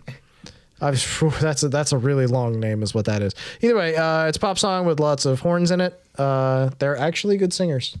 Yeah. Who would have guessed? Phase Invaders, good singers. We got Jelly and Dizzy in here. Who else we got in here? Anybody? Let's check our wall of acrylic stands to see if it's any of them. I don't think I've ever actually looked up. I don't know the Phase generations very well. I know individual members, but I don't know the generations. That is fair because neither I do. Oh, Lumi's in there, and so is Ember Amane. Okay. I knew there were more. I thought Ember was one of them. So yeah. I knew there was definitely more than those two. Yeah. So it's Dizzy, Jelly, Ember, and Lumi all together. And yeah, we knew Lumi was a good singer from the past, but I don't think I've ever heard anything from Dizzy or Jelly before up until now. And Ember obviously is like that's one of her things, you know. I mean, Jelly did the Gundam cover there a couple weeks ago. Yes, she did. Okay. Either way, they do a really good job with it. It's a key art style video. There's like one piece of art and we focus on different people as they sing, that kind of stuff. So yes, Carlos. Yeah, I liked it. And also this is just one of the things that's coming out right now for them because it's actually Phase Invaders' 1-year anniversary. Happy anniversary. So Dizzy was having a nice little stream there last night. Just chatting stream, looking at fan submissions and things. It was pretty neat. Well, that's cool. I imagine they're doing quite a few little things for that, frankly. Yeah. So there you go. Check it out. It's a cool song. Zendrea has covered One More Light by Linkin Park. This is an unusual one because it's actually a band we've all listened to at some point, I'm sure. This one, it's dedicated to Chester right at the beginning, which is fair enough. He was a member of Linkin Park, and he passed away in a not so great way, unfortunately. And so dedicating it to him seems appropriate and frankly, really nice of her to do. I will say, Zendrea, a robot voice, text to speech. It really weirds me out that she keeps trying to do music, but this with having a whole bunch of other members involved with it, this was really, really well done. Yeah, it's most of the members of V-Shoujo are part of this as well. Yeah, it's really well done. It's really, really nice. It's a really good cover, frankly. It also has a really nice video with lots of like convention photos of different folks and stuff like that, which was really cool. So just in general, really good stuff. It was a really heartfelt video, honestly. Yeah.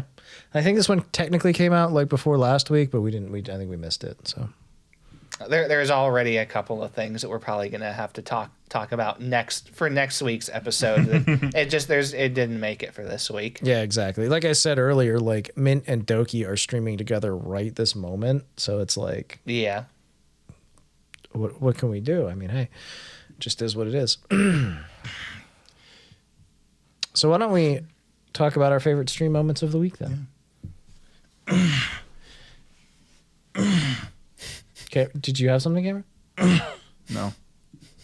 In fact, I've added a segment just now in the middle of our favorite stream moments called Streams I Wished I Watched. Based. Okay. Let's start off with Carlos. What did Sheena do? Sheena, so she's actually not been streaming much for a week or two because she got COVID. So She's doing better now. she's doing better, but she's been doing a couple little streams, like trying to ease back into it. She did a Memorial Day stream. How did that go? Texas. Texas. It was all Texas. She was watching. Yeehaw. She was watching Texas like food videos. Baller. It was just Gotta get that Rudy's barbecue. Am I right, Texans? I know. Texans. I visited Texas one time a long time ago. That's about all I got. It was a hilarious stream. She's like, guys, I'm literally 5'1", and there all this food. It's making me so hungry. It's like all these ribs on the screen. I could eat like 2 of those little ribs right there. Bro, you ever go to any place that has an eating competition? Not like a competition, but like an eating challenge. Like, there's a place semi close to us called Denny's Beer Barrel Pub, and they have the biggest burger in the world or whatever. But they also have like eating challenges of like, we make a 5-pound burger if you eat it in under 20 minutes and you get it free.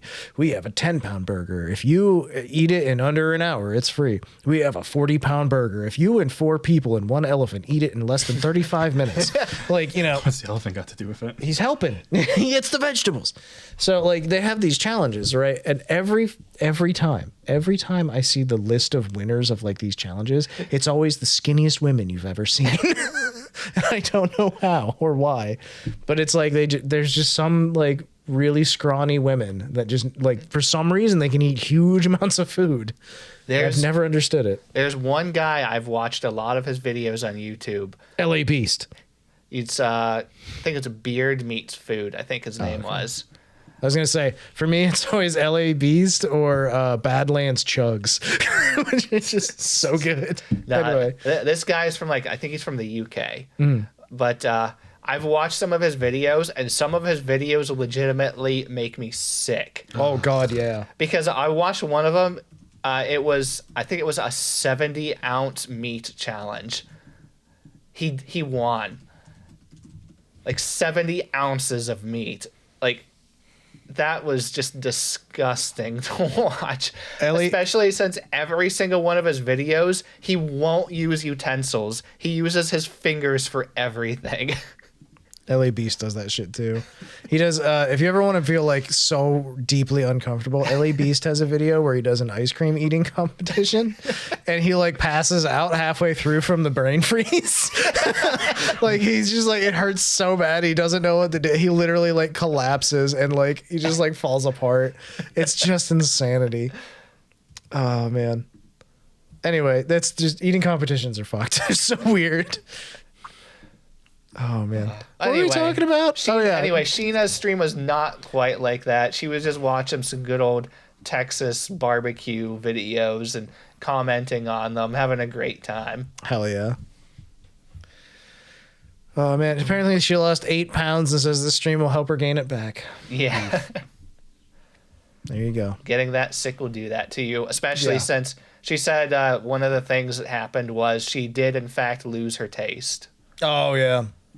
When I had it, everything tasted extraordinarily sweet to me, which was crazy. I probably talked about this before, but like I could eat a grape and it was amazing because I got like, it was like eating cotton candy wrapped in sugar. Like just this, like if I bit into an apple, it was astounding, but it really sucked when I ate like a bowl of chili and it tasted like sugar. I was like, what is happening? After a while, it turns out sugar is bad for you, or the taste of it is, anyways.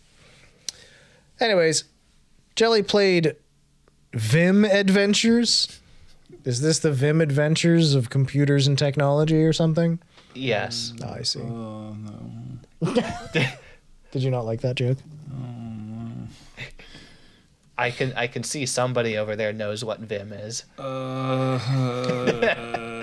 It's a game used to teach people how to program with Vim. Vim Adventures, a journey of power and syntax. There you go. So Jelly, the huge, nerd of Face Connect in denial, but She's like a programmer, isn't she? Like she does Yeah. programming shit all the time. yeah, she started out playing this. Is like horrifically confused, attempting to do anything. She played it for like 30, 40 minutes and got paywalled. Oof. So she's proceeded to spend the rest of the stream watching really nerdy programming, like parody videos. That was a good time. I love that. I'm a nerd. I'm sorry, don't you have like some sort of degree in this? Maybe. But also, somebody also sent her like a web tutorial to learn Vim. It was literally just like a website with text. It's like you delete the text and you learn how to use it. Nothing on this will be saved. Just edit whatever you want and learn how to use Vim and all the syntax just from like changing things in here. Huh. It has all the syntax in it, which was So what the neat. hell is Vim? It's Did we one- talk about what it actually is? It's a programming language or something, right? Vim it's- is a keyboard-based text editor that can improve your productivity when writing code. Oh, okay. Yeah, it's a text editor. It's one of those things that it was literally designed for like the turbo nerds to try and save like 3 seconds while doing things. I just use Notepad++. Yeah, that there's not. I don't think there's any mouse support. It's supposed to be entirely. It's designed so that everything is entirely used with keyboard only. Oh, hey, bro, you got one of those streamer setups. What do you use the buttons for? Does that one change your scene? It's macros. I use it for macros in Vim. That's an if-else. Yeah. Sorry, I fell asleep for a moment. At one point, she actually she turned her mouse off for the real experience. Because she kept accidentally using it. It was like, okay, I'm just gonna turn it off. And then later on in the stream's like, guys, I don't know how to exit Vim Adventures without the mouse.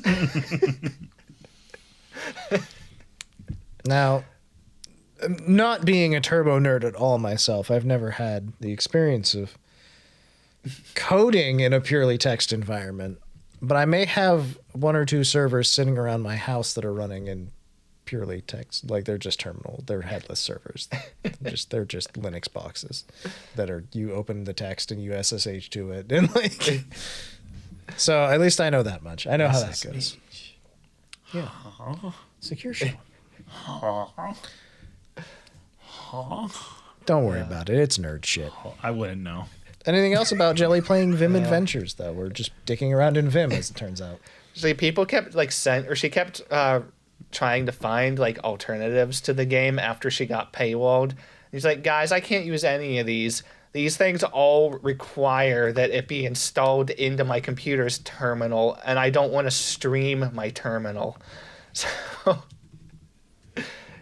yeah, it ended up just being more of a media share stream. Fair enough. I wouldn't really want to stream my terminal anywhere to anybody anyways. So. Yeah.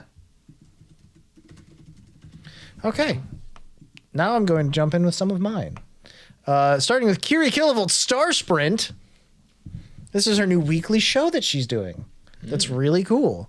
This is episode 2. This is the first time she's had a guest, and this week's guest is Kaminari Clara from Face Connect JP. Oh. Yes. What a good crossover. I would love to watch that because Clara, I don't put anything about her in here that often just because I forget mostly, but she's such a freak. Oh my god, she's hilarious, dude. She's so They weird. talked about licking belly buttons for like a half hour. They were at some point they just were talking about licking the Spider-Man. Tom Holland. Tom Holland's belly button. Tom Holland. And then they talked about if they could share their memories with each other, so that, and then Kiri's like, but then I'm at the grocery store and I suddenly have a flash memory of licking Tom Holland's belly button because you thought about it and I don't know what's happening and I'm just trying to buy a cucumber. It's okay. Last time I watched Clara, she was talking about eating her belly button lint. Why is it? There you go. This is what it is. We're back to our roots. I think this is how we got to this. Anyway, they started talking about pooping and butts. Really high quality content. It was just insane. The first thing that Clara did during her introduction was like, yeah, Face Connect. JP, you're Roche Coup. You know, like... Don't punch the microphone. Anyway, it was a really good thing. It was basically a 2-hour... Mr. Squeaks, did you just squeak? That's going to sound real good. Audio listeners are eating good this week. Sure they are. Anyway, it was like a 2-hour long stream. And at the end of, near the end of the stream, Clara got to put in a lap time in a Subaru BRZ. A reasonably priced car, one might say. Clara put in a lap time of 1:40. 5.12. 1 minute, 45 seconds, and 12 milliseconds. I could beat her. So this matches up pretty poorly against Kiri's lap time, which she established in the first episode of 1:30 to 48. So 1 minute, 32 seconds, 48 milliseconds is the time to beat. Clara spun out at one point and just like, she fucked it all up. But she tried her best, and that's what matters. Really good stream, a lot of fun, a lot of good moments. I really enjoyed it. They had the most insane conversations I've heard in a while. It was really good. They were just yapping real hard and just going off. Great stuff. I'm guessing neither of you saw this. No, I did not see it. Yeah, I didn't see anything. I recommend the Star Sprint series. It's pretty good so far. Oh my god, they're gonna replace me. It's okay, Cameron. They're gonna get a Daiya. They're gonna get someone Hey, else. is Nick 2 coming on the podcast to replace him or what? I'll ask him. Okay, thanks. Cool. I'm right here. Oh, hi, Cam. Did I tell you about how Kiara's playing Fallout New Vegas? Yeah, I know Kiara. Yeah, the Chimkin lady.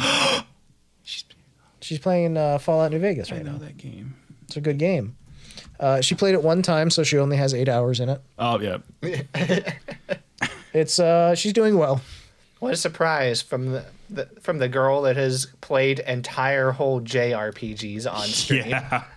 Brave. Yep, I watched the first hour or two. She's still in Good Springs at that point. She did the first mission with Sunny where you go follow out and have to shoot geckos.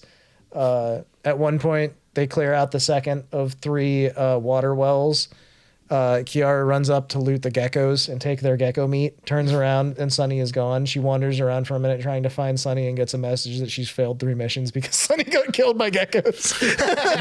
Oh my god, that happened to me one time. That's so. I had to. I just reloaded the save right away. Well, that's what Kiara did too. And then Kiara was like, we're doing it this time, but I'm not going to do this because it's boring if I just reload the save every time.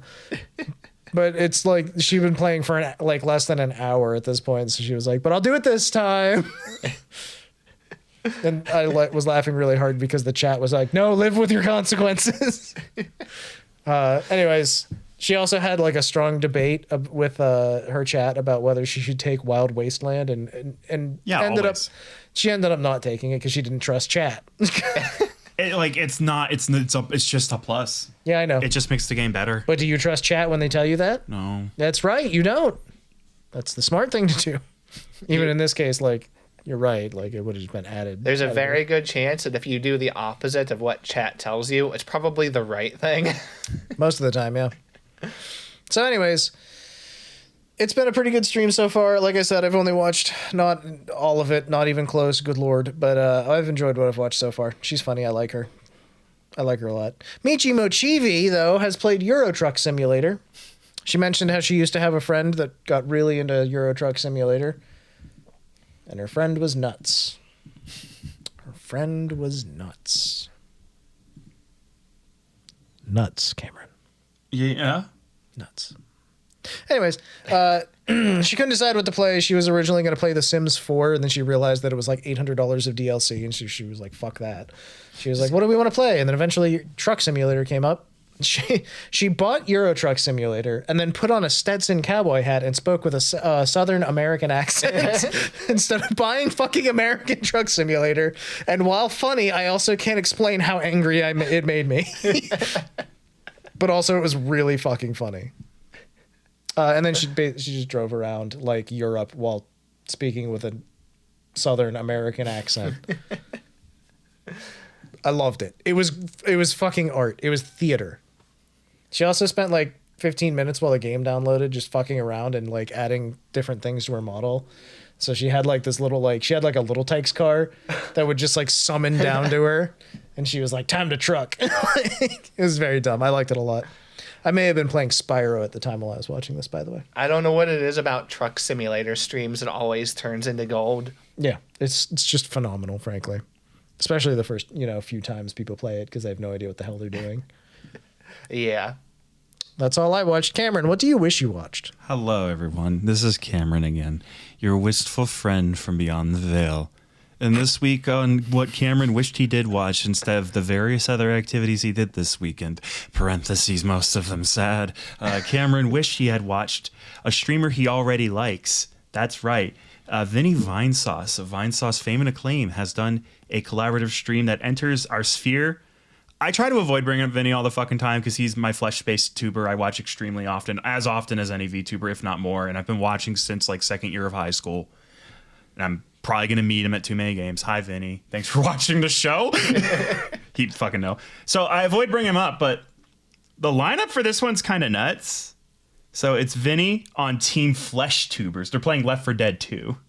Okay. It's Vinny, Kraken, Bricky, and I think Lime Malicious was on Team Flesh versus Giga, Matara Khan, Zentrea, and Strippin. I think that might have been a Flesh. I'm not sure.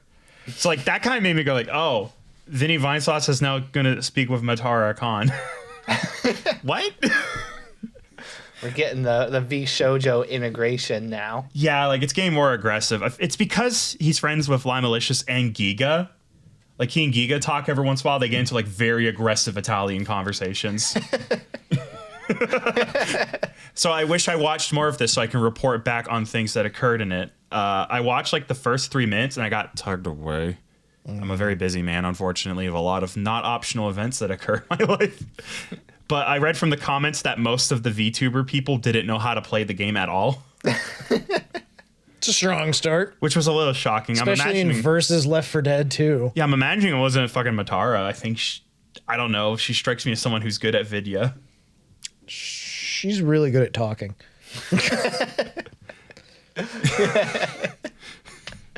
Anything else? I wish there was more. That's the name of the segment.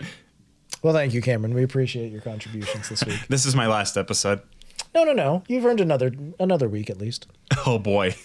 We'll add that to the bank. It's okay. I'll add one more thing to your list because I also didn't watch it. So it's going to happen next week. All right. That Fauna's Dungeon. Fuck you. You're right. God.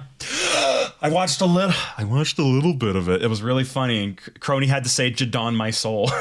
And God, the most Crony like delivery ever. Just Jadon. Jadon, my. Do I really have to? All right, Jadon, my whatever. Let's go. I saw literally none of it. I will be watching that for next week. Hell yes. Is it true that Iris is a useless stealer? That's what I've heard so far. That's all I know about that is that like Iris is there and they try to sacrifice her or something because she's useless. That sounds about right. Oh, These girls are so fucking cutthroat. Okay. I figured something out about Promise. Mm-hmm. All 3 gens get stranded on their own islands, like Myth Island. Oh, help, we're all alone. Promise Island, Advent Island. Despite what you may think. Oh, Advent Island eats each other. No, I was about to say, despite what you may think, Promise Island turns to factionalism and cannibalism sooner. Because all you have to do on Advent Island is keep Shiori okay. Because Yeah, but with Narissa there, that's not going to happen. Oh no, Narissa says legit. If you on the IO stream, Narissa will go, "Yeah, that's cool, Shiori, but we shouldn't." Shiori goes, "Okay." But on Advent or on Promise Island, the factionalism gets in too soon. That's true because like it just takes Iris and Crony having one fight and Bay poking and poking and poking it until it gets bigger and bigger. And Fauna is just not enough of a conciliator to keep control of the situation. Fauna's in the background like, guys. And you see Mume sitting in the corner that somehow found a knife. Yeah. Mume's There. Iris accidentally punches Crony, and Mume's like, "Okay, we gotta resolve this." Promise Island turns to betrayal sooner than any of the others. I feel like Myth is genuinely too tightly knit. It would be self-sacrifice. Yeah. Like they'd be starving, and Ian would be like, "If anyone has to starve first, it should be me." And all of them go, "No, it will never be you." They're all cutting off fingers to feed her. You keep going, you gotta survive. I like when these scenarios come in my head because I like categorizing things and understanding people. You do seem to be a human being. I have a problem with my brain. Did you know that Mint explored the VShojo Minecraft server with Henya and Iron Mouse this week? Iron Carlos, Mouse? tell us more. Iron Mouse. It was fantastic. Yeah, Steel Rat. Iron Mouse. Yes, Cameron. Iron Mouse. You're doing very good. VTuber? The treatments are working, Carlos. Oh, that's VTuber. good. Yes, VTuber. Which one? Iron Mouse. I don't think this is working. America? I think we have to get rid of him. You're right. VTuber. You were right the whole time, Carlos. We never should have started this with Cameron. Matara Khan. I like trying to throw Carlos under the bus. Fauna. Funny Fauna. Tell us more, Carlos. The server is now open for indies to join, I hear. Yeah, apparently it's open. Indies can now join. I assume with proper permissions. I feel like Mint has fucking permission. Mint can do whatever the fuck she wants. Yeah. Everyone looks at her and goes, oh, my sweet baby. Okay, Mint, you can join the server, but you have to reply to the DMs from the management recruitment team. Fine. You can tell them no, but you have to reply. You just have to fucking reply. They've sent 15 messages. They just want clarification. That's all they want. Oh my goodness.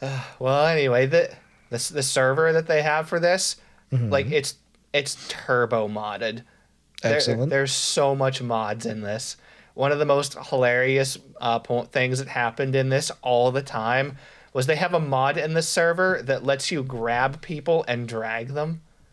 That's excellent. And not just like drag them. I mean, like, if somebody's on the other side of the map, they can drag you across the map to them. Oh, that's amazing. So that happened to Mint several times where she just suddenly started flying across the map to someone else. Hell yes. I gotta show her around somehow. That's the efficient way to do it. Yeah. So It was really insane, some of the stuff they had on this server, though. there was an art gallery apparently Yeah. that Henya hadn't explored. Yeah. So she got to learn what was in the art gallery, Carlos. Real life fan art. Oh, that's of cool. VShojo members. That's awesome, then. It was really neat. One of the very first things that they ran into was Henny's like, all right, here's the mansion that I built. Everybody just like dumped meme art all over the top of it, and you can't even see my mansion anymore. Oh, Henya. So, from what I understand, though, Henya's a fucking menace in Minecraft. So Yeah. she's like the. She'll lend you something, but you're gonna have to pay it back 3 times over. Like, one of those folks. That's what I hear. That's what I hear. There's no evidence, but that's what I hear. It sounds like a really good collab, though. Frankly, It was so good. There was all kinds of people just wandering around, joining in for a while, popping in and out. And They showed off. They have like some gigantic warehouse full of just hundreds and hundreds of chests. It's all like computer controlled. Like there's terminals where you can like get into the terminal and it'll like get the items from the chests for you. Nice. So it was really neat. Very cool stuff. And speaking of cool collaborations, I'm going to push you now forward into the collaboration between Miori Celesta and Shabel Tonya of Idol that we spoke about recently. They did an off-collab karaoke, of all things. Yeah. Sounds like a really cool thing to actually happen, frankly. Yeah, this is what really, really brought Tonya up for me, like into my attention. Because I mean, she was interesting, but I honestly, I didn't know if I was ever really going to watch too much of her stuff. Mm-hmm. But yeah, I saw this pop up, and I knew like very little about her before, but she's also Korean. Oh, cool. Her and Miori are both Korean, so they were just doing an off collab together. Hell yeah. Both amazing singers. I can believe that very well. I knew Miori was like a really great singer, and then Yeah. I haven't really listened to Tonya. But that She makes is sense. every bit as good. She might even be better. Amazing. She's really good. Nice. So these two like singing together was because sometimes they actually sung together, and sometimes they were singing like off parts. So I don't remember what the term is for it anymore. Like harmonizing. Oh yeah. Cameron, come on, this is your territory. Harmony? Yeah, but like offset. How do you mean offset? Like they weren't singing the same thing. It was different vocals that so sounded good together. One would be singing the lead, and the other would be singing the harmony / backup. Okay then. Harmony that is is the the right term. term for it. That's what I thought it was. But yeah, it was really good. It was like a half chatting stream, half karaoke. They said they didn't practice anything. They went into this completely blind. Just they knew the songs, but that was it. Oh yeah. Also the hilarious thing with this is they're both ESL. Oh cool. Tonya is more ESL than Miori is. But so they kind of had some insight into like how they actually do like singing like this in karaoke. So Miori actually reads the lyrics for things in English, and then Tonya has to read everything in Korean. Oh, did she do like phonetic translations? Yeah. That's cool. That's So- really impressive. So Tonya is like reading them in Korean and then translating them into what other language it is that the song is supposed to be in. And Miori does it with English. She reads it in English and then translates it to whatever it's supposed to be. Well, that's neat. Assuming sometimes they probably just actually read Japanese. Oh yeah. Huh.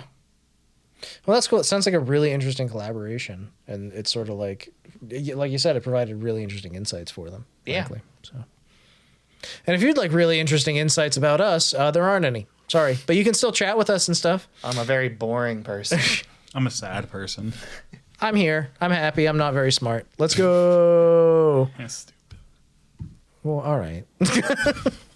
Well, I want to shout out Marcus for hanging out in the Discord the other day. That was really cool. And for Ranson for jumping into the Discord and chatting with us in there. Always really cool. Great to have you folks in there and catching up with you while we're not podcasting. So thank you to you guys. Thank you for everybody if you'd like to leave a comment, you can do so under the YouTube video. If you want more updates from us on what we're doing outside of this, like maybe going to AZKi. Like me, like I'm going to AZKi, and I'm really excited and freaking out a little bit. Then you can always check us out on our Twitter page. Links are down below, of course. You want to chat with us? Then we got a Discord server. We got some folks in there. We're chatting, hanging out. You know, maybe we'll play some video games sometime. Maybe, who knows? There's an audio version of the podcast available on Apple Podcasts and Spotify. Maybe you're listening there right now. And also on YouTube, you can watch the video version. Drop us reviews, likes, all that good stuff so that the algorithm likes us a little bit more if you don't mind. And please share us around if you think there's other folks that would like what we're doing. So, and we're going to hop into birthdays and get out of here. Sound good? Yep. Thank you guys again. We really appreciate everything. June 1st, Miri Sapphire of IN Project. Happy birthday. June 1st, Tamaki-kun from Nori Pro. Happy birthday. Happy birthday. June 4th, Hime Hajime from V Shoujo. Happy birthday. Happy birthday. Also June 4th, Oh. Kuro Kurenai from V Shoujo. Happy birthday. Oh. June 5th, Machina X Flayon from Holostars. Happy birthday. Happy birthday. There's a lot this week. June 6th, Estelle Lita from Holostars. Happy birthday. Happy birthday. June 6th, Crunchyroll Hime from Crunchyroll. Happy birthday. Happy birthday. June 6th, Tsunamaki Watame from Hololive JP. Happy birthday. Happy birthday. All right, we're done. Nope. June 7th, Komachi Panko from Phase Connect. Happy birthday. Happy birthday. And of course, June 7th as well, Todoroki Hajime from Hololive Device. Happy birthday. Happy birthday. Lot of birthdays coming up. We're births. excited for a lot of them. Thank you for tuning in. We'll see you next week. Bye. Hi, AZKi. Bye. Bye, bye, bye, bye, bye, bye, bye, See bye, ya. bye. Any final words? Ah!